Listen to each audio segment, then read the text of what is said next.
kebiasaan deres dengan menjamkan mata, itu memang ayat-ayat Quran seperti ada di mata gitu, berarti melek biar hilang. Gitu kita melek, kadang hafalan buyar. Tapi ketika sudah terbiasa dengan deres dengan mata terbuka, kita bisa nyambi apa saja, nyambi momong, nyambi masak, nyambi sembarang. Asal nggak nyambi di kamar mandi aja gitu.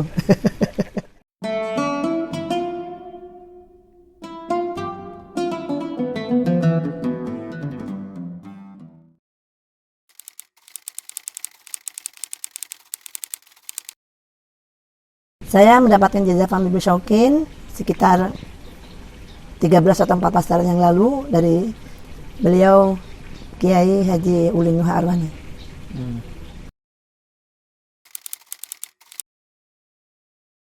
Fahmi Bisyauqin itu berasal dari huruf judul-judulnya surah dalam Al-Quran. Fa, Mim, Ya, Ba, Shin, Wawu, dan Qaf. Semuanya Fa itu Fatihah, Mim itu Maidah, Ya itu Yunus, Ba itu Bani Israel, kemudian Shin itu Syu'ara, Wawu itu Was-Saffat, kemudian Qaf itu surat Qaf. Berarti dibagi dalam 7 hari. Dimulai dari hari Jumat atau malam Jumat.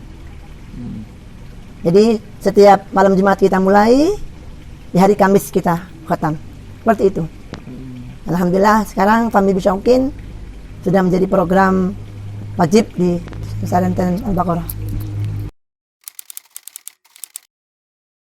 Jadwalnya kalau di tempat saya, karena saya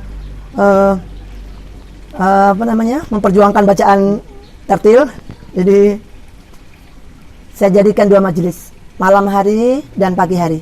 Malam hari mungkin waktunya 1,5 jam atau pagi juga 1,5 jam. Kalau dengan bacaan tadbir mungkin bisa 1 jam selesai. 1 jam selesai. 1 jam di malam hari dan 1 jam di pagi hari.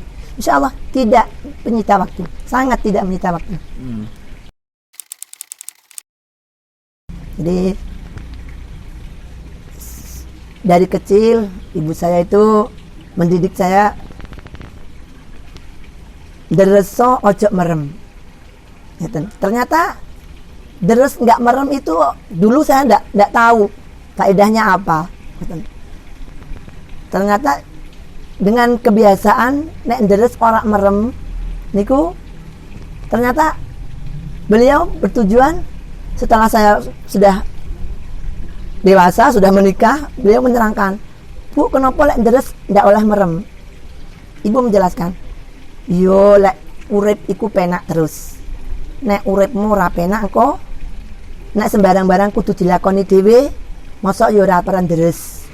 Karena ketika deres dengan kebiasaan deres dengan menjamkan mata, itu memang ayat-ayat Quran seperti ada di mata gitu, berarti melek biar hilang.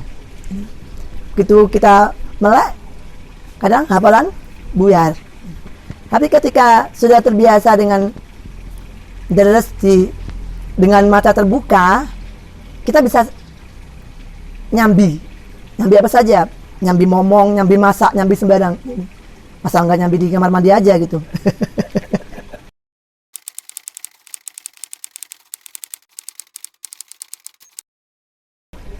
Mulailah dari awal lagi. Mulailah dari awal lagi, menghafal lagi satu demi satu ayat dihafalkan lagi. Jadi sebenarnya ketika kita sudah memutuskan untuk menjadi penghafal Al-Quran, berarti kan sudah punya pilihan untuk menghafal. Wajibin itu wajib derese, bukan wajib lanyai. Lanyah itu anugerah, fadl dari Allah. Jadi wajibin itu murojaahnya, deresnya. Ketika kita sudah deres, lanyah atau tidak itu urusan Allah. Jadi kalau ada yang sampai hilang karena hafalannya hilang, mulailah dari bawah lagi.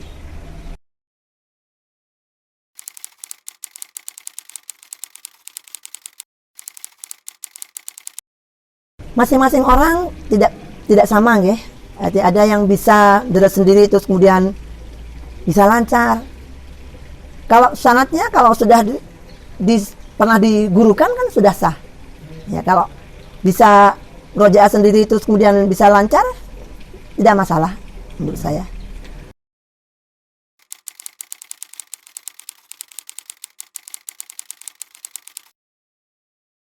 Ya, kalau menurut saya yang saya alami, kalau kita memang ingin mencetak generasi para penghafal Al-Quran, dari kecil sudah dibiasakan mendidik anak-anak membaca Al-Quran dengan fasih.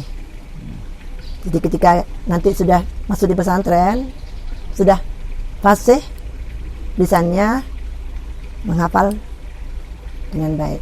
Karena menurut saya sekarang sangat sedikit orang yang baca Quran yang memperhatikan baiknya bacaan atau yang mendatangkan hak-haknya bacaan itu sudah jarang.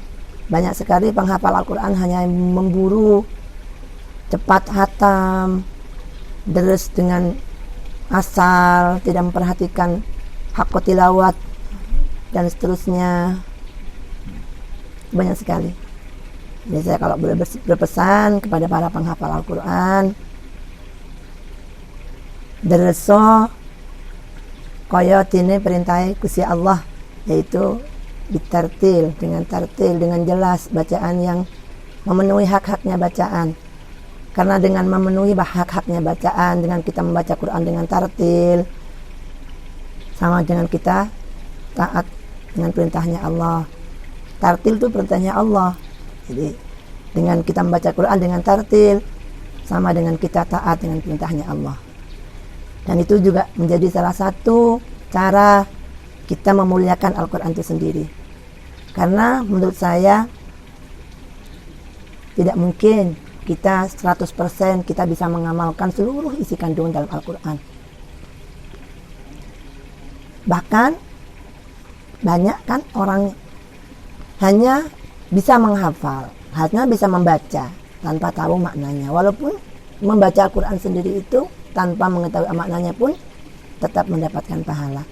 Nah, salah satunya dengan membacanya dengan baik, membaca dengan tartil, itu juga bisa diniatkan untuk memuliakan Al-Quran.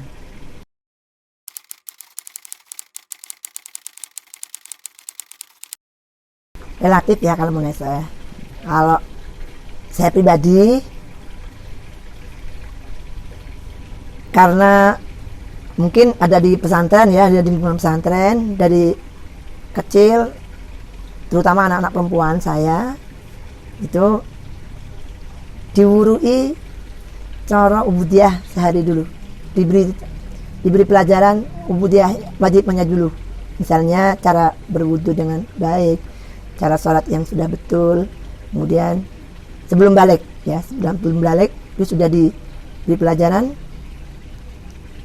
ilmu syaratnya dulu, yaitu cara bersesuci yang baik, yang betul, kemudian cara sholat yang betul, kemudian ya semacam itu ya, pendidikan pokoknya, dasarnya.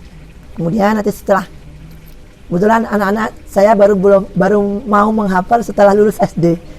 Nggak ada yang seperti saya dulu waktu masih kecil sudah menghafal, nggak ada. Jadi anak-anak saya semuanya baru mau menghafal setelah lulus sekolah dasar.